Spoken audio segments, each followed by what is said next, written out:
ভালো থেকো রঙ্গনা। পর্ব ১৬। গত দুদিন যাবৎ প্রকৃতি প্রায় মন খারাপের রূপ নিয়ে আছে। ক্ষণে ক্ষণে বৃষ্টি হয়, আবার কিছুটা বিরতি নেয়, তারপর আবার অঝোরধারায় ঝরে। মানুষের প্রাত্যহিক জীবনযাপনে কিছুটা মিলছে বিশ্রাম। অনেকে বৃষ্টি দেখে স্কুল যাচ্ছে না, কলেজ যাচ্ছে না, কেউ বা নিয়েছে কর্মক্ষেত্র থেকে ছুটি। আবার যাদের পেট চালানোর জন্য সবসময় পরিশ্রম করতে হয়, তাদের এখন রিক্সা নিয়ে রাস্তার কোণে ভিজতে থাকা ছাড়া উপায় নেই।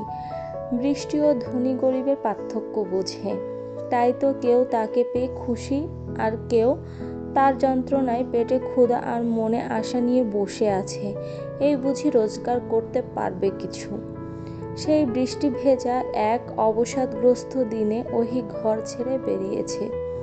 কর্দমাক্ত রাস্তা তাকে প্রায় নাজেহাল করেছে। তার উপর কোনো রিক্সা খুঁজে পাওয়া যাচ্ছে না, কোনো গাড়িতে সিট খালি নেই, অথচ তার আজ গুরুত্বপূর্ণ একটা পরীক্ষা দিতেই হবে তাকে। সাইকোলজির স্টুডেন্ট হয়ে বড় বিপাকেই পড়েছে। পড়াশোনা এত কষ্ট জানলে খুব সাদামাটা একটা বিষয় নিয়েই পড়তো না হয়। ওহি তার হাতের ঘড়িতে চোখ বুলিয়ে সময় দেখে নিল। সকাল 7:30 বাজছে। 10টায় পরীক্ষা। বাসা থেকে ভার্সিটির দূরত্ব অনেক, তার উপর বৃষ্টি। সে হিসেব করে একটু আগে বের হয়েছে, কিন্তু তাও বৃষ্টির জন্য কোনো লাভই হচ্ছে না। আকাশের রঙও ভীষণ ধোঁয়াশা। সময়টা সকাল 7টা মনে না হলে যেন মনে হচ্ছে সন্ধ্যা 7টা। সময় নিজ গতিতে বয়ে যাচ্ছে, অথচ দাঁড়িয়ে থাকা ছাড়া তার আর কিছুই করার নেই। হাতের ছাতাটা বৃষ্টির ভার বোধহয় আর বহন করতে পারছে না। বাতাসের ছাঁটে বেশ খানিকটা ভিজেও গেছে সে। জামার হাতাটা ছোট হওয়ায় হাত ভিজে গেছে, যার ফলস্বরূপ ভীষণ ঠান্ডাও লাগছে। তার মধ্যেই একটা বাস ছুটে আসতে দেখে ওহি ব্যস্ত ভঙ্গিতে হাত বাড়ালো, দ্রুত ছুটে গেল বাসটার দিকে। বাসটার গতি ধীর হলেও থেমে গেল না। সেই আধো ছুটন্ত বাসেই প্রায় যুদ্ধ করে উঠে দাঁড়ালো ওহি। বাস দেখেই ছাতা বন্ধ করে দিয়েছিল, যার কারণে তার শরীর এখন পুরো ভিজে একাকার। ওহি বিরক্ত দৃষ্টিতে বাসের এধার থেকে ওধার চোখ বুলিয়ে নিল, একটু বসতে চাওয়ার আশা নিয়ে, এবং তার ভাগ্যের সুদৃষ্টিতে সে একটা সিটও পেয়ে গেল। যেই দ্রুত ছুটে গিয়ে বসতে নিবে, ঠিক তখনই পরিচিত পুরুষ মুখমণ্ডলটা তার দৃষ্টিগোচর হলো। সে অবাক কণ্ঠে বলল, আরে হুমুর বাপ যে। নওশাদ আশ্চর্য ভঙ্গিতে চোখ উঠিয়ে চাইল ওহির পানে। সেও অবাক কণ্ঠে বলল, আইসক্রিম আন্টি যে। তা আজ তো হুমুর আইসক্রিম লাগবে না, কিন্তু তবুও আন্টির দেখা মিলল যে। ওহি মুচকি হেসেই নওশাদের পাশের সিটে বসল। ক্লান্ত ভঙ্গিতে বলল, আন্টির আজ পরীক্ষা, তাই আন্টি বের হয়েছে। হুমু কেমন আছে? আজ বলবেন না, হুমু তো প্রায়ই আপনার কথা বলে। আর বলবেন না, হুমু তো প্রায়ই আপনার কথা বলে। তার আইসক্রিম আন্টি বলে কথা, কিন্তু আমরা তো হুটহাট দেখা হওয়া মানুষ, সেটা ওকে কিভাবে বলি বলুন তো। ওর কথা আমারও প্রায় মনে পড়ে, দেখা করিয়ে দিয়েন একদিন। আচ্ছা, তা আপনার কি পরীক্ষা? কোন ডিপার্টমেন্ট, কোন ইয়ার? সাইকোলজি ডিপার্টমেন্ট, 3rd ইয়ার। নওশাদ চোখ বড় বড় করে চাইল, অবাক কণ্ঠে বলল, 3rd ইয়ার? বোঝা যায় না, ছোট লাগে। তা সাইকোলজির স্টুডেন্ট আমি, কিন্তু বেশি ইন্টারেস্টেড এই বিষয়টা নিয়ে। স্বাভাবিকভাবেই এটা নিয়ে যারা জানে না তারা সকলেই আগ্রহ প্রকাশ করে। তা আপনি মানুষ পড়তে পারেন? নওশাদের প্রশ্নে হাসল ওহি, ঘাড় ঘুরিয়ে বলল, বই পড়েই কুল পায় না, আর আপনি বলেন মানুষ পড়তে? বড্ড কঠিন কাজটা। কিন্তু আমার জানা মতে আইসক্রিম আন্টি সবই বোধহয় পারবে। চাঁদনি আজ কয়েকদিন যাবৎ অফিস যায় না, লজ্জায় ঘরের বাহিরেও তেমন যায় না। ফোন, সোশ্যাল মিডিয়াতেও সে অ্যাক্টিভ নয়। যেন দুনিয়া থেকে নিজেকে আড়াল করার সর্বোচ্চ চেষ্টা সে করেছে। কিন্তু আজ বৃষ্টি তার ভেতরটা তৃষ্ণার্ত করেছে। আজ ভিজতে ভীষণ ইচ্ছে করছে তার। ভিজে অজানা গন্তব্যে হারিয়ে যাওয়ার ইচ্ছে করছে। যেমন ভাবনা তেমন কাজ। চাঁদনি আলগোছে শরীরের জামাটা পাল্টে নেয়, টাকার ব্যাগটা নিয়ে বেরিয়ে যায় ঘর ছেড়ে। সকাল হওয়ায় রোজা সওদাগর আর অবনী বেগম রান্নাঘরেই ব্যস্ত। তার উপর বাহিরে বৃষ্টি, বাড়িতে তুহিনও আছে। বৃষ্টি বলে সে বের হয়নি। সকলে নিজ নিজ কাজে ব্যস্ত। চাঁদনি বেশ আড়াল হয়েই বেরিয়ে গেল। খুব দ্রুতই সে বৃষ্টির ছাঁট নিয়েও এলাকা ছেড়ে বেরুলো। এতক্ষণ মুখে ওড়না দিয়ে ঘোমটা জড়ানো থাকলেও এলাকা ছেড়ে বেরুতেই ঘোমটাখানা ছাড়িয়ে দেয়। খোলা রাস্তায় প্রাণ ভরে শ্বাস নেয়, বুক ভরে যায় তৃপ্তিতে। আহা, জীবন কতটা নির্মম! মাটির ভিজে গন্ধে তার শরীর তাজা হয়ে ওঠে। মন খারাপ যেন নিমিষেই হারিয়ে যায়। তার মধ্যে পেছন থেকে তার এককালীন প্রিয় মানুষের কণ্ঠ ভেসে আসে, চাঁদ। চাঁদনি থমকে যায়। বৃষ্টির এমন তুমুল নৃত্যে চোখ মেলে থাকাটা দায় হয়ে যায়। তবুও সে তাকায়। শাহাদাত এর ছাতার নিচে গম্ভীর মুখটা দৃষ্টিগোচর হয়। শাহাদাত আরেকটু এগিয়ে এসে অবাক কণ্ঠে বলে, বৃষ্টিতে ভিজছ যে, ঠান্ডা লাগবে না? চাঁদনির কঠিন চোখে তাকানোর কথা থাকলেও সে তাকায় কোমলভাবে। ধীরে উত্তর দেয়, ঠান্ডা লাগবে কিনা জানি না, তবে শান্তি লাগছে।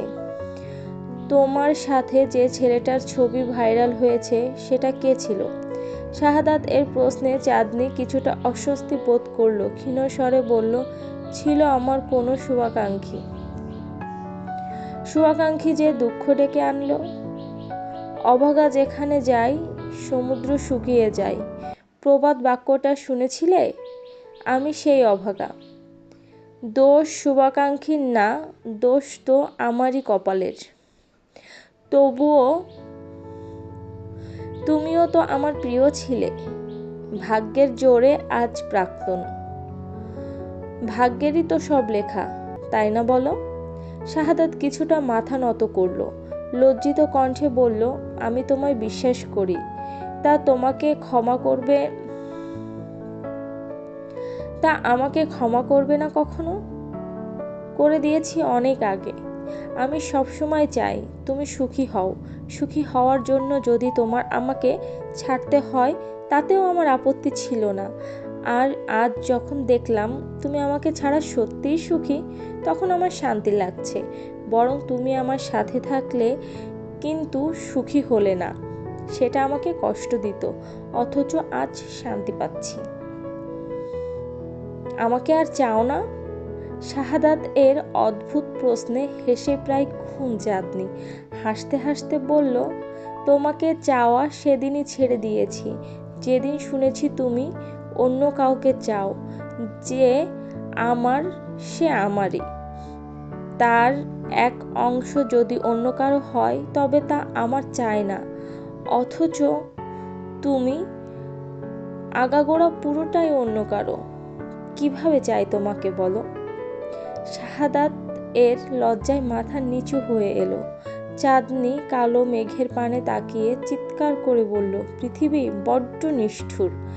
যে যাকে ভালোবাসে সে তাকে পায় না। এমনটা কেন হয় শাহাদাত? সৃষ্টিকর্তা কি জানে না?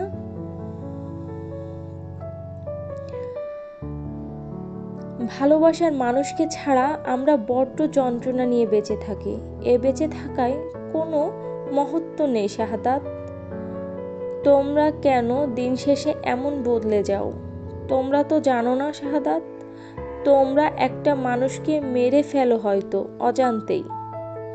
পুরো শহর যখন বৃষ্টিতে দুঃখবিলাস করছে, চিত্রা তখন গায়ে জ্বর নিয়ে দাঁড়িয়ে আছে শাহবাগের মোড়ে। শরীরে দেখা দিয়েছে মৃদু কম্পন। তার পাশেই দাঁড়িয়ে আছে বাহার। তীক্ষ্ণ দৃষ্টি তার। চিত্রার চোখ মুখ তখন প্রায় অনেক বেশি লাল হয়ে আসছে। বাহার ধমক দিল, এই মেয়ে, বৃষ্টির মাঝে তোমার বাইরে দাঁড়িয়ে কাঁপতে ভালো লাগছে? অদ্ভুত সব কর্মকাণ্ড।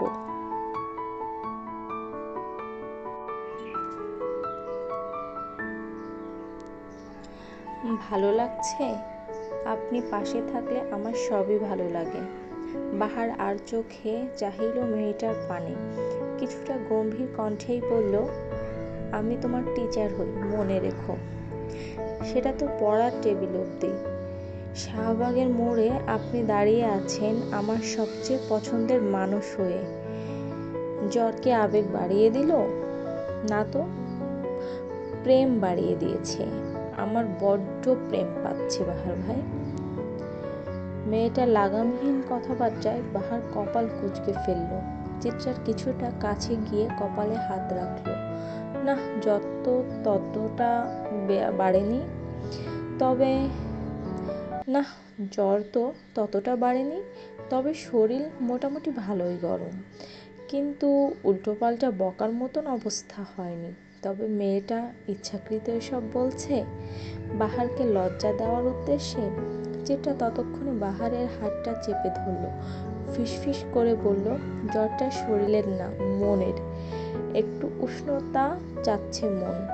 বাহার হাতটা ছাড়িয়ে নিল, পকেট থেকে সিগারেট বের করলো, সিগারেটে ফুঁক দিয়ে বলল, পৃথিবীতে সবচেয়ে মিষ্টি অনুভূতি কি জানো রঙ্গনা? চিত্রা চোখ উল্টে তাকালো, মন খারাপ নিয়ে বলল, কি বাহার ভাই?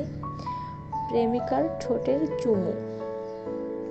বাহারের লাগামহীন কথায় চিত্রা হতভম্ব। সে বাহারকে অবাক করতে চেয়েছিল, কিন্তু বাহার নিজেই এমন কথা বলবে তা যেন সে ভাবতেও পারেনি। বিস্মিত কণ্ঠে বলল, বাহার ভাই? বাহার উচ্চ স্বরে হেসে দিল। চিত্রার বেশ খানিকটা কাছে এসে জড়িয়ে ধরল মেয়েটার কোমল কোমরটা। ঘোর গ্রস্থের মতন বলল, আগুনের সংস্পর্শে এলে মোম গলে, আর প্রেমিকার সংস্পর্শে এলে প্রেমিক গলবে না। তা কি করে হয় রঙ্গনা? আমিও তো প্রেমিক হতে চাই। পৃথিবীর সবচেয়ে মিষ্টি অনুভূতি আমারও তো পেতে ইচ্ছে করে। চলবে। আমাদের গল্পটি যদি ভালো লেগে থাকে তাহলে অবশ্যই একটি লাইক দেবেন এবং এই গল্পের পরবর্তী পার্ট দেখার জন্য আমাদের চ্যানেলটি সাবস্ক্রাইব করে সাথেই থাকবেন। ধন্যবাদ।